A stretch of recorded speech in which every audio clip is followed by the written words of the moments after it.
जुलै महिन्यात चांगला पाऊस पडणार. आजपासून 4 दिवस 29 जिल्ह्यांना पावसाचा इशारा. कोकण, मध्य महाराष्ट्र, विदर्भात जूनमध्ये कमी पाऊस.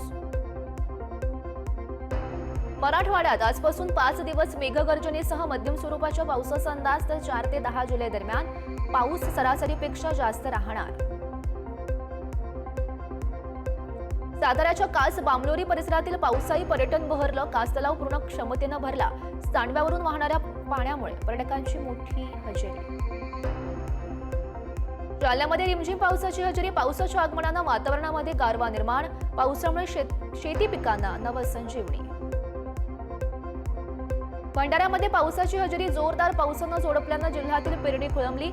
वैनगंगा नदीच्या पुलावर पाणी साचल्यानं नागरिकांची मात्र तारांबळ. लातूर जिल्ह्यातील जवळगा ग्रामस्थांचा देवाला पावसासाठी साकडं. गावातील श्री रामलिंगेश्वर मंदिरात विशेष पूजा. पूजेनंतर महाप्रसादाचा कार्यक्रम. कल्याण डोंबिवलीसाठी वितरित करण्यात येणारा पाणी पुरवठा आज बंद असणार. सकाळी 9 ते 4 दरम्यान दुरुस्तीच्या कामामुळे पाणी पुरवठा बंद राहणार. अमरावती जिल्ह्यातील 48 लघु प्रकल्पांपैकी 27 लघु प्रकल्प कोरडे. जिल्ह्यातील धरणामध्ये 40% जलसाठा शिल्लक.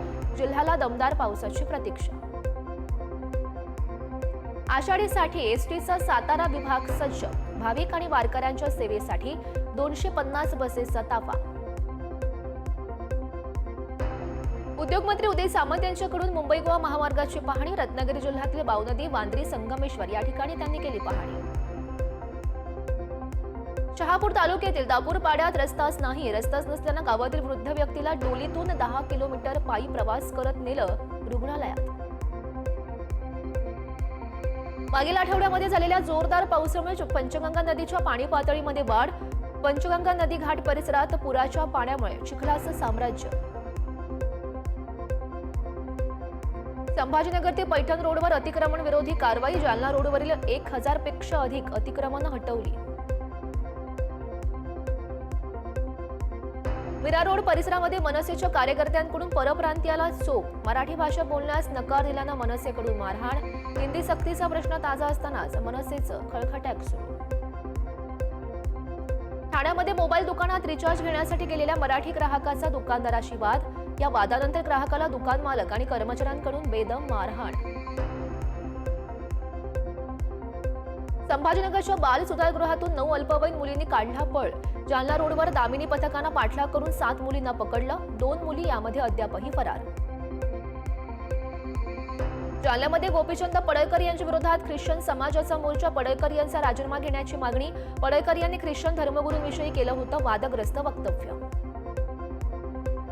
मालेगाव बाजार समितीमध्ये व्यापाऱ्यांनी पुकारला बेमुदत संप. सभापत्यांनी व्यापाऱ्यांमध्ये झालेल्या बैठकीमध्ये सभापतींनी शिवीगाळ केल्याचा आरोप. सभापती माफी मागत नाहीत तोपर्यंत बंद ठेवण्याचा इशारा. बीडच्या परळीमध्ये शेतकऱ्याचा आत्मदहनाचा प्रयत्न. शेताला रस्ता देत नसल्यामुळे आत्मदहन करण्याचा प्रयत्न. तहसीलदारांकडे तक्रार करूनही रस्ता मिळत नसल्याचा आरोप. सोलापूरचे माजी महापौर मनोहर सपाटे यांचे विनयभंग प्रकरण लोकांसमोर आणणाऱ्या सामाजिक कार्यकर्त्यावर गुन्हा दाखल. लैंगिकदृष्ट्या वर्तन असलेले व्हिडिओ समाज माध्यमांवर व्हायरल केल्याचा पोलिसांचा आरोप. कोल्हापूरमधल्या गणेरीवाडीमध्ये भीषण अपघात. अपघातात 2 बसच्यामध्ये ओमनी चक्काचूर. पुणे बंगळुरू राष्ट्रीय महामार्गावर घडली घटना. जालन्यामध्ये टिप्परच्या धडकेमध्ये दुचाकीस्वाराचा मृत्यू. खडी वाहतूक करणारा टिप्पर पोलिसांनी घेतला ताब्यात. जिल्हा न्यायालयासमोर घडली घटना.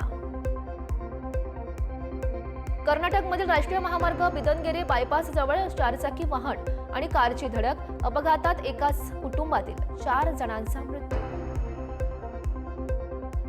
साताऱ्याच्या रांजणीमध्ये बिबट्याच्या कुत्र्यावर हल्ला. घटनेनंतर नागरिकांमध्ये भीतीचं वातावरण. वन विभागानं नागरिकांना सतर्क राहण्याचं केलं आवाहन.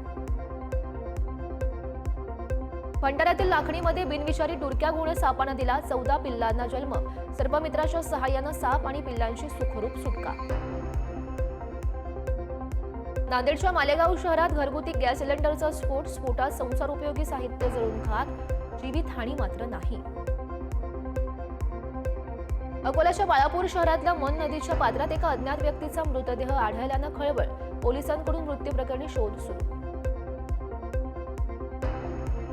अकोल्यातील सिटी कोतवाली पोलिसांनी दुचाकी चोरांच्या आवळल्या मुसक्या. आरोपींकडून एकूण 1,80,000 रुपयांचा मुद्देमाल हस्तगत.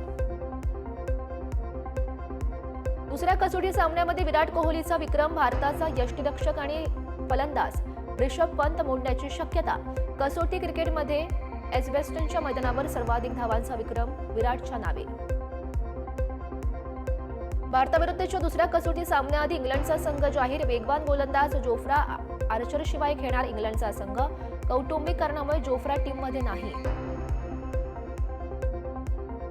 भारताचा फलंदाज यशस्वी जयस्वाल दुसऱ्या कसोटीमध्ये महान दिवंगत क्रिकेटपटू सर डॉन ब्रॅडमन यांच्या विक्रमाची बरोबरी करण्याची शक्यता. इंग्लंड विरुद्ध कमी सामन्यात 1000 धावा पूर्ण करण्याची शक्यता. भारतीय क्रिकेट संघाचा माजी कर्णधार महेंद्रसिंग धोनीचा कॅप्टन कूल ट्रेडमार्कसाठी अर्ज. क्रीडा प्रशिक्षण, कोचिंग सेवा आणि प्रशिक्षण केंद्र संदर्भातील व्यवसायासाठी ट्रेडमार्क.